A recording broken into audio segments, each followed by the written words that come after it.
आदमी हो, कलयुग में रह के कलयुग की बुराई कर रहे हो, देख लेगा कलयुग। कलयुग बहुत अच्छा है। क्या अच्छा है? कलयुग में लाख बुराइयां हैं, पर एक अच्छाई है कि भगवान का नाम लेने वाला यूं ही भवसागर से पार हो जाता है बिना प्रयास के। कलयुग केवल नाम आधारा, सुमरी सुमरी नर उतरही। कृते अध्यायते विष्णुम त्रेतायाम यजतो मखई, द्वापरे परिचर्यायाम कलौ केशव कीर्तना। कलयुग में केवल भगवान के नाम से लोग भवसागर पार हो जाते हैं। कलयुग में बुराइयां हैं, पर हमारे लिए एक अच्छाई ये है कि कुछ ना आए तो नाम जपो, इसी से पार हो जाओ। सतयुग त्रेता में यज्ञ जप तप करने से जो गति होती थी, वही गति कलयुग में केवल भगवान का नाम जपने से हो जाती है, चाहे वो अज्ञानी हो, मूर्ख हो या ज्ञानी। इसलिए नाम जपो मैया। कलयुग बहुत अच्छा है। कलयुग इतना अच्छा है कि देखो, हम लोग कथा सुन रहे हैं कलयुग में।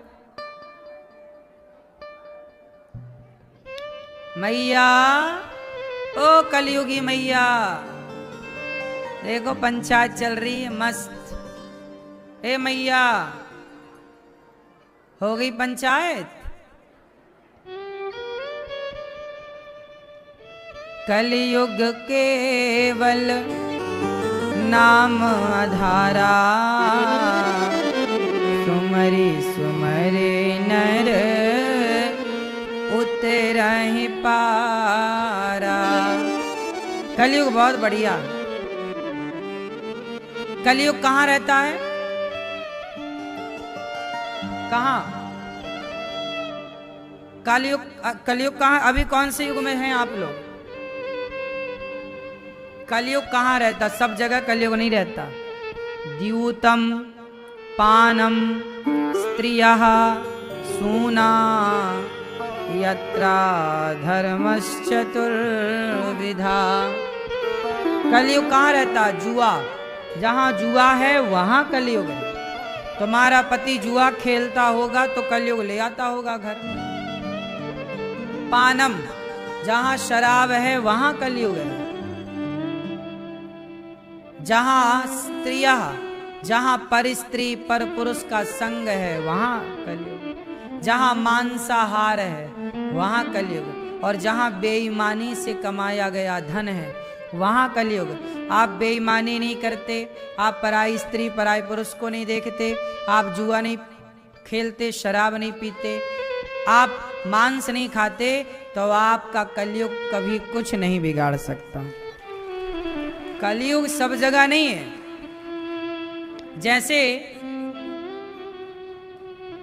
जैसे गर्मियों में यदि एसी चल जाए आपके कमरे में, तो गर्मी का प्रभाव बहुत है, बहुत गर्मी है। पर जहाँ गर्मी है, यदि एसी वाले कमरे में आप चले गए तो क्या वहाँ गर्मी का प्रभाव होगा? बोलो।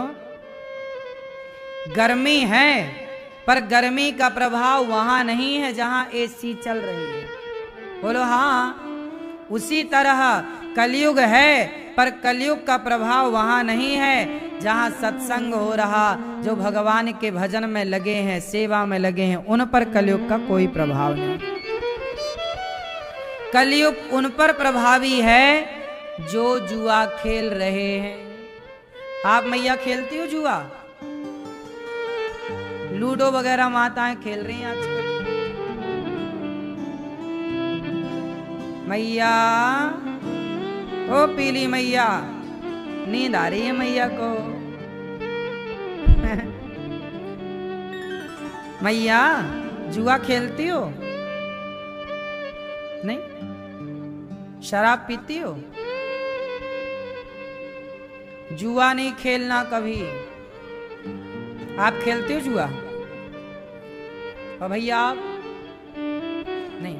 मोबाइल वाला जुआ ऐप डाउनलोड करके जुआ ना खेलना, सर्वनाश हो जाता। जुआ नहीं। कौरवों ने जुआ खेला था, सर्वनाश हो गया। पानम, शराब पीते हो आप जी, आप भैया शराब पीते हो आप? छोरा आप पीते हो? चश्मा वाले भैया, शराब नहीं पीना। द्यूतम पानम, शराब ना पियो। शराब पीने से बिगड़ जाता है सब कुछ। बर्बाद हो गए लाखों घर शराब पी पी के, कुछ ना मिला, 0 बटा सन्नाटा। पुरुष लोग ना बहुत समझदारी का परिचय नहीं देते। स्त्रियां समझदार हैं तब तो शराब नहीं पी रही हैं। क्यों? बहुत पीती हैं आपके यहां? आप पीती हो मैया? अभी चढ़ा के तो नहीं आई एक आध पैक? हाँ माता ठीक कह रही, आजकल स्त्रियां भी शराब पी रही हैं। लड़कियां, महिलाएं अच्छे अच्छे घरों की बोतल खोल रही हैं। स्त्रियां भी आजकल ना बिगड़ गई, कुछ स्त्रियां। पुरुष तो बिगड़े ही थे शराब इत्यादि में, स्त्रियां भी बिगड़ गई। लड़कियां पीने लग गई शराब। क्यों, आप लोग तो नहीं पीते बेटा शराब? मैया आप पीती हो?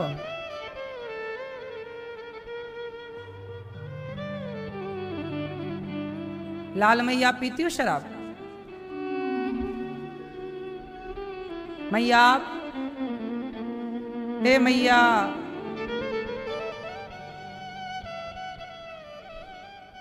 शराब पीती हो? शराब स्त्रियां भी पीने लग गई। पुरुष पीता है शराब, वो अपनी मूर्खता का परिचय दे रहा। शराब पीने वाले मूर्ख होते हैं। क्या होते हैं? क्यों हम मूर्ख कह रहे हैं? मूर्ख क्यों कह रहे? इसके पीछे का कारण जानो।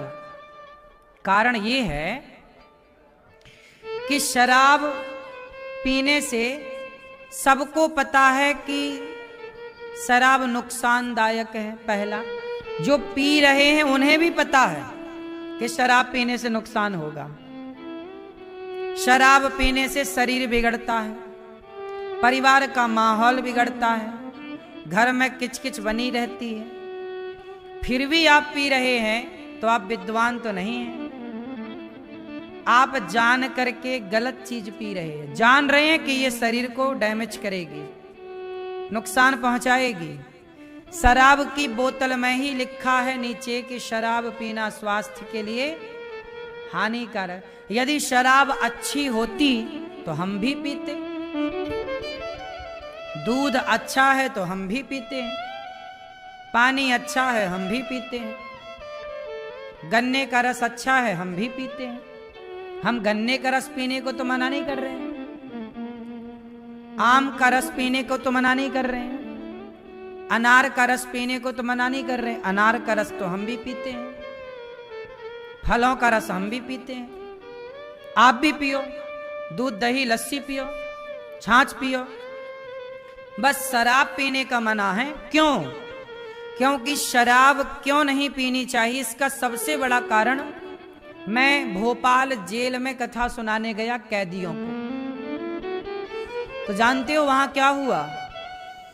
भोपाल जेल में जो कैदी थे, लगभग 4000 कैदी थे सेंट्रल जेल में। वहां मैंने कैदियों के बीच में ही मैं रहा, 7 दिन में वहीं रहा, जेल के भीतर कैंपस में। वहीं कैदियों से मैं रोज मिलता, पूछता मैं कैदियों से कि भैया तुम जेल कैसे आ गए, क्या गलती हुई? कोई बोला मैंने बलात्कार किया, कोई बोला मैंने चोरी की, कोई ने कहा मैं डाका डाला किसी, सब प्रकार के क्राइम थे, अपराध थे। मैंने पूछा कि अपराध आपने क्यों किया? तो सारे कैदियों ने बोला कि गुरुजी हमने शराब के नशे में ये गलती की।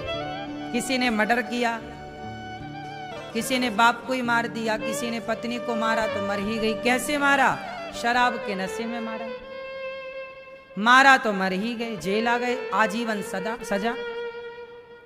सारे आप मानो पूरे दुनिया में, भारत की मैं बात करूं, भारत में जितने जेल हैं और जेलों में जितने अपराधी हैं, ये सारे अपराधी 99% शराब के नशे में इन्होंने गलतियां की। ये बात सही है कि गलत है? बोलो। तो आपकी पूरी जिंदगी अब जेल में कट रही है, ये समझदारी है? तो मैंने शराब पी ली 50 रुपए की और शराब के नशे में किसी को मारा, मर गया, और तुम सारी एक 50 रुपए की शराब के कारण 20 साल का जेल चले गए, तो तुम समझदार रहे कि मूर्ख रहे? कि 50 रुपया की 100 रुपया की शराब के लिए तुमने अपना जीवन बिगाड़ लिया, तुम मूर्ख ही ना कहलाओगे? इसलिए मैं कहता हूं कि शराब पीने वाले मूर्ख होते हैं, जो 100 रुपए की शराब के लिए जिंदगी बिगाड़ लेते हैं। सही है सर? आज जितने भी बलात्कार हो रहे हैं, आज तक जितने भी बलात्कार हुए, देखा होगा आपने, सारे बलात्कारी शराब के नशे में थे। अधिकांश 99% आप देख लो। मर्डर करने वाले, जितने मर्डर करने वाले हैं, अधिकांश मर्डर करने वाले शराब के नशे में थे। मारना नहीं चाहा भाई, लड़ाई हुई, नशे में थे, मारा तो जोर का मार दिया उसे। शराब के नशे में थोड़ी पता कि हम धीरे मार रहे हैं कि जोर से मार रहे हैं।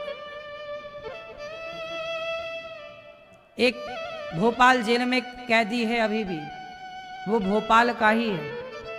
उसको मैंने पूछा क्यों आ गए? बोला गुरुजी 20 साल की सजा काट रहा हूं। मैंने कहा क्या किया था?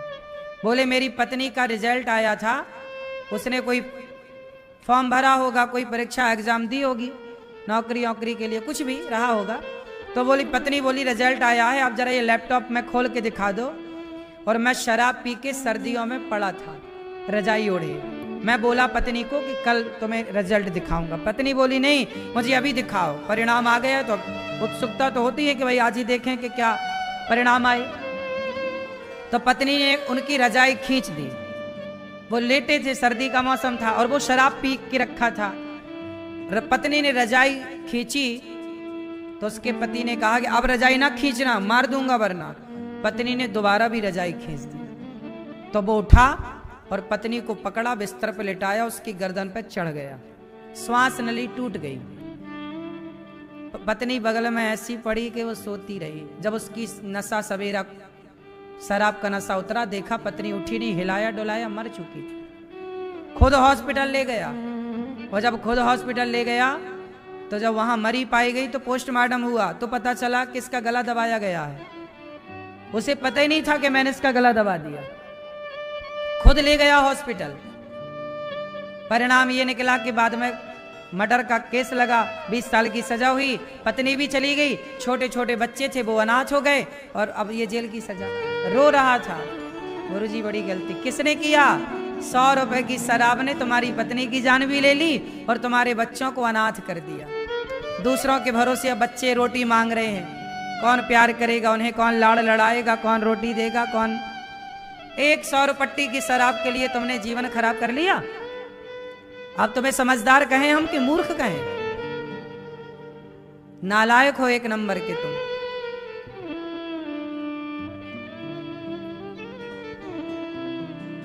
इसलिए शराब पीने से क्या होता है, कभी जेल में पड़े कैदियों से पूछना। वो आदमी जब रो रो के बता रहा था ना, गुरुजी मेरी पत्नी बहुत अच्छी थी, मैं बहुत प्यार करता था, मैं उस पर गुस्सा भी नहीं करता था, हमारी कभी लड़ाई भी नहीं होती थी, पर वो शराब के नशे में वो रजाई खींचने पर मुझे गुस्सा आ गया और मैंने शराब के नशे में ऐसे गला दबाया, मुझे क्या पता कि वो मर ही जाएगी, पर शराबी तो चढ़ बैठा ना गले पे, गर्दन पे। ये नशा अच्छा नहीं है साहब, कब क्या करा दे। ये नशा कलयुग है। शराब में कौन बैठा? कलयुग। कलयुग बैठा खोपड़ी में तो वो गलत कराएगा। वो कलयुग ने बैठकर खोपड़ी में देखो तुमसे हत्या करवा दी। विनाश काले विपरीत बुद्धि। इसलिए शराब वराब से बचो साहब, समझदार बनो। ये चक्कर में ना पड़ो। बात समझ में आई? तो शराब पीने वाले समझदार हैं कि मूर्ख हैं? बोलो जोर से। दो कौड़ी के हैं नालायक। हमें तो बड़ा गुस्सा आता है मूर्खों पर, सालों पे। शराब पी के अपनी पत्नी की तुम अपमान करते हो। शराब पी के आएगा, पत्नी को मारेगा। साले मारे तेरी। बड़ा गुस्सा आता मेरे को इन शराबियों पे, पत्नी को मारते हैं शराब पी के। सालों को उल्टा लटका के मिर्ची का धुआं देना चाहिए नालायकों को। शराब पी के आए तो पैसा बर्बाद कर रहा है, शरीर बर्बाद कर रहा है, और पत्नी को मार और रहा नालायक। सालों को गड्ढे में गाड़ दो।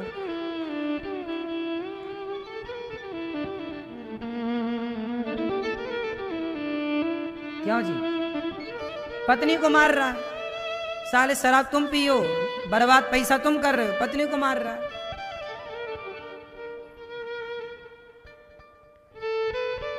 मेरा बस चले तो इन सबसे पहले तो मैं शराब ही फेंकवाऊं भारत से, और फिर कोई पिए तो उसको सीधी फांसी की सजा दूं। तुम नालायकों को जीने का, तुम शराब पी के भी तो मर ही रहे हो, और मर क्या रहे हो? पत्नी को और मार रहे हो। इसीलिए एक बार में ही मर जाओ, ठीक से मर जाओ। सालों को शराब के कुएं में डुबाऊं मैं, शराब का कुआं बनवा के डुबाऊं, उसमें पी, अब उसी में डुबा के मारूं। क्यों भाई? तुम शराबी लोग ना, तुम मर ही रहे हो, और तुम्हारे चक्कर में तुम्हारा परिवार और मर रहा है। हाँ या ना? तो तुम सब परिवार को मार डालोगे। इससे अच्छा तुम जल्दी मर जाओ। कम से कम तुम मर जाओगे तो जो पैसे बर्बाद हो रहे हैं वो बचेंगे, क्योंकि अब तुम्हारे जीने का भी कोई अर्थ नहीं है। तुम हो किसी काम के नहीं, निठल्ले निकम्मे हो गए हो। शराबी आदमी किसी काम का नहीं है, दो कौड़ी का। 100 रुपया 500 कमाएगा, 300 की पी जाएगा। 200 रुपया में क्या होगा? घर चलेगा क्या? पत्नी का रोटी बना लेगी क्या? बच्चों को कपड़ा पहना लेगी, और क्या पढ़ा लेगी 200 रुपया में? एक बिहार में मैं गया कथा सुनाने, तो मैं एक घर में घुसा। एक बहन, मैं सबके यहाँ जाता हूँ गांव में, जब कथा सुनाने जाता हूँ तो सबके घर, एक मैया के घर गया। तो मैया, उसके बच्चे थे छोटे छोटे 2। बोली, गुरुजी मेरा पति दिल्ली से लौटा है 9 महीने बाद। लगभग 9 महीने बताए थे, पुरानी बात हो गई। बोले 9 महीने बाद आया है। मैंने कहा कि 9 महीने बाद आया है तो बच्चों के लिए क्या लाया, और क्या कुछ ये घर, तुम घास की झोपड़ी थी उनकी। मैंने कहा पैसे लाए होंगे तो अपने लिए एक छोटा सा घर बनवा लेना, छत डलवा लेना। बोलिए गुरुजी 9 महीने बाद पति आया है, 1 रुपए नहीं लाया। अब बताइए मैं कैसे बच्चों को खिलाऊं, कैसे बच्चों को कपड़े पहनाऊं, कैसे पढ़ाऊं? खाने को तो चाहिए। अब पत्नी 2 बच्चे भी संभाले और बच्चों के लिए कमाए भी। तुम नालायक क्या करोगे फिर? कमाओगे और शराब पी जाओगे। 9 महीने बाद लौटा है। यदि 10,000 रुपये महीना भी कमा रहा है तो 9 महीने का 90,000 हुआ। क्यों जी? 10 के हिसाब से 90,000 रुपये में भी 90,000 भी घर लाता, चलो थोड़ा बहुत खर्चा करता, 80,000 भी लाता, 70,000। तो 70,000 में 1 साल में दीवारें खड़ी कर लेता। अगले साल के 70,000 की कमाई में छत डाल लेता, छोटा घर हो जाता। लेकिन जब करोगे तो सब होएगा। और सारा पैसा तुमने कमाया उड़ा दिया। समझदार काहे के हो? पत्नियों पे बड़ा संकट है शराबियों की। शराब पीने वाले की पत्नी को तो यही नरक मिलता है। शराब पीने वालों की पत्नियां तो नरक में है। नरक क्या होता है शराब पीने वालों की पत्नियों से पूछ लो। घर का माहौल बिल्कुल नरक जैसा है। हाँ या ना? लेकिन ये आदमी बुद्धू समझते ही नहीं। कैसे समझाए साले को?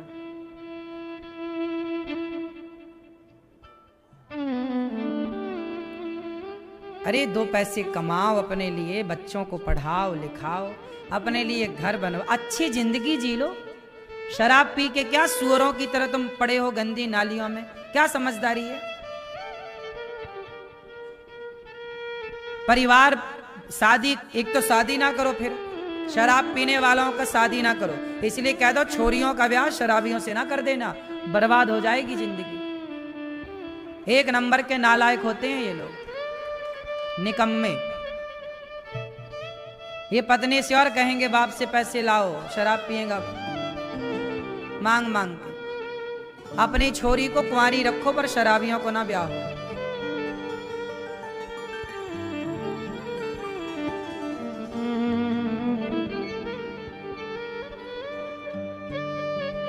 शराब पीने के बाद उसे फिर कोई नहीं दिखता, ना माँ ना बाप ना पत्नी ना बच्चे। कलयुग है ना, शराब में कौन बैठा है? कलयुग, तो वो अपना प्रभाव दिखाता है। इसलिए बच के रहना, आपकी भलाई के लिए समझा रहा हूं। पियोगे तो नुकसान हमारा, क्या करोगे? अपना ही करोगे।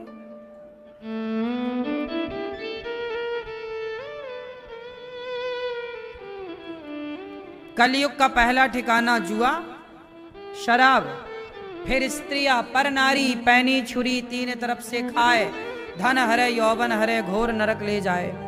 पराई नारी और पराए पुरुष से भी बच के रहना। किससे बच के रहना? पराई नारी पराए पुरुष। आजकल पराई नारी पराए पुरुष का भी बड़ा जलवा है।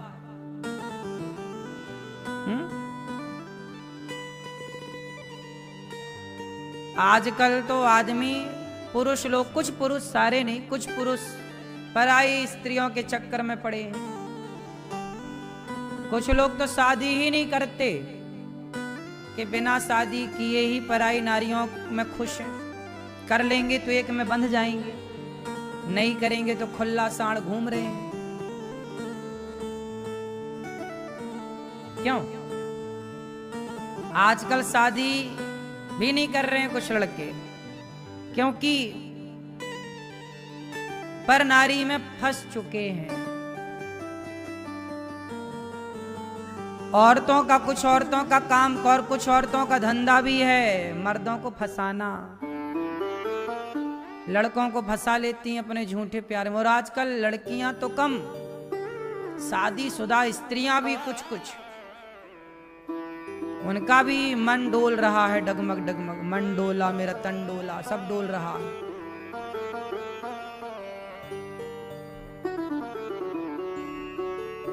जिंदगी बर्बाद है। इसलिए कहता हूं, इस सारी बुराइयों से बचना, बचाना आज के जमाने में ये सबसे बड़ी चुनौती है। बच्चे बच जाएं तो बड़ी कृपा है ईश्वर से। रोज सत्संग सुनाओ बच्चों को, रोज अच्छी बातें सुनाओ, रोज कहो बेटा ये बुराई है, रोज बताओ अपनी बेटी को, अपने बेटे को। बड़ा कठिन है इन सबसे बचाना। पराई स्त्री के चक्कर में लोग बर्बाद हो गए, नाश कर लिया अपना। आप बच के रहना, अपनी पत्नी में खुश रहो, अपने पति में खुश रहो, वरना कलयुग खोपड़ी। राजा परीक्षित जी बड़े अच्छे राजा हैं, पर संत का अपमान कर देते हैं, कलयुग सिर में जाके बैठ जाता है। और राजा परीक्षित जी को 7 दिन में मरने का श्राप लग जाता है श्रृंगी ऋषि के द्वारा। इति लंघित मर्यादम तक्षकः सप्तमेहने। गंगा के तट पर बैठे हैं परीक्षित जी। कहा कि जिन्हें 7 दिन में मरना हो वो क्या करें? 7 दिन में मरना है। राजा परीक्षित जी ने कहा, अच्छा राजा परीक्षित जी बड़े धर्मात्मा राजा हैं, अच्छे हैं, परीक्षित बुरे नहीं हैं। क्या अच्छा, इनके राज्य में कोई भूखा नहीं रहता, ये अखंड अन्न क्षेत्र चलाते, लंगर चलाते। कल मेरे पास पंजाब के एक सिख भाई आए, उन्होंने कहा कि गुरुजी हमने पहली बार गुरुद्वारों के बाद कहीं इतना बड़ा लंगर गौरी गोपाल में चलते हुए देखा, इतना बड़ा लंगर पहली बार देखा, 24 घंटे। अब देखिए हमारे सिख भाई गुरुद्वारों में कितने बड़े बड़े लंगर चलते हैं, लेकिन गौरी गोपाल का लंगर है जो 24 घंटे चलता। हजारों लोग प्रसाद पा रहे हैं। कितनी बड़ी सेवा। और हमारे पंजाबी, हमारे सिख भाई, वो अन्न दान करते हैं, वो भूखे को भोजन कराते हैं। यही उनके गुरु की आज्ञा है। गुरु नानक देव जी की आज्ञा है कि आप भूखे को भोजन कराएं। धर्मराज युधिष्ठिर का यज्ञ कब पूरा हुआ? जब उन्होंने किसी भूखे को भोजन कराया। तो कुल मिला के इस धरती का सबसे बड़ा पुण्य क्या है? बोले धरती का सबसे बड़ा पुण्य है अन्न दान करना। सबसे बड़ा अन्नदान क्या है? सबसे बड़ा, बोलो मेरी मां, सबसे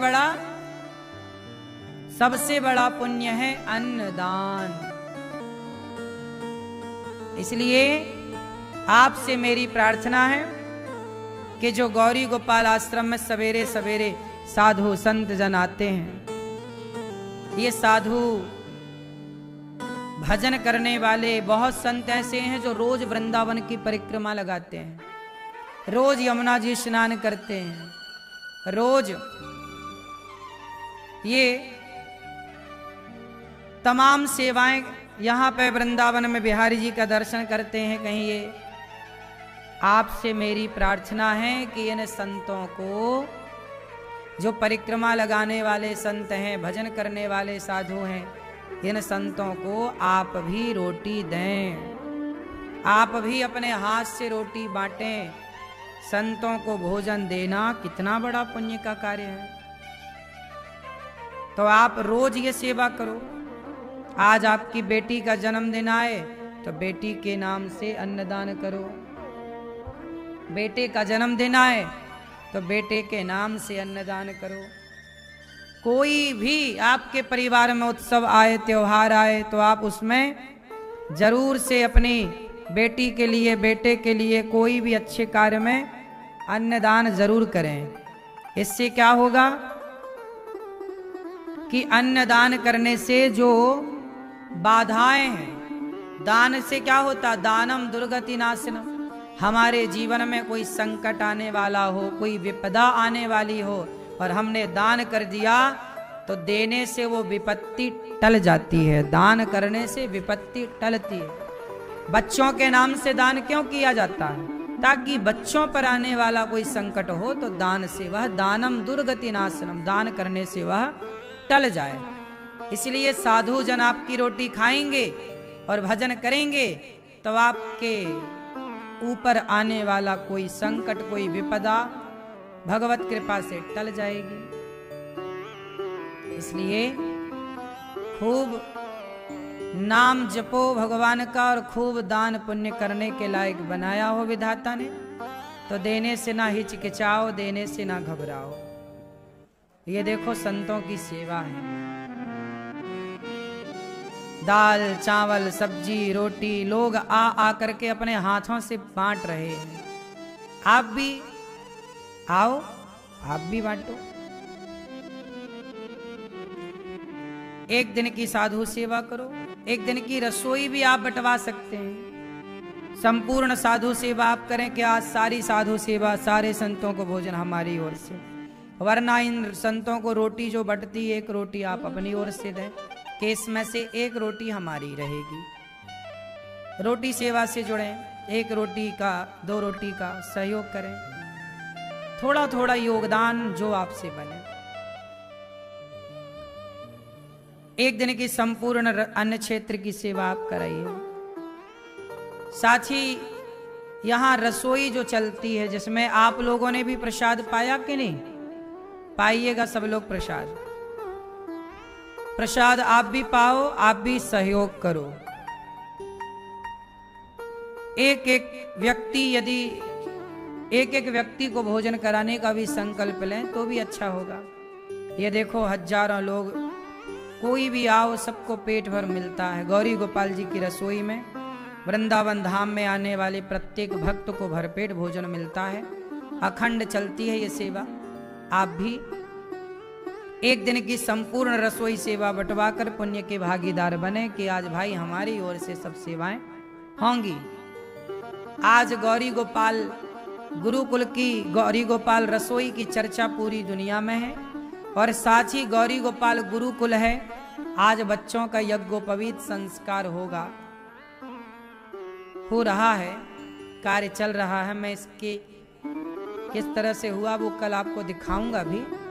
तो गौरी गोपाल गुरुकुल में बच्चे रहते हैं, वहां बच्चे पढ़ते हैं।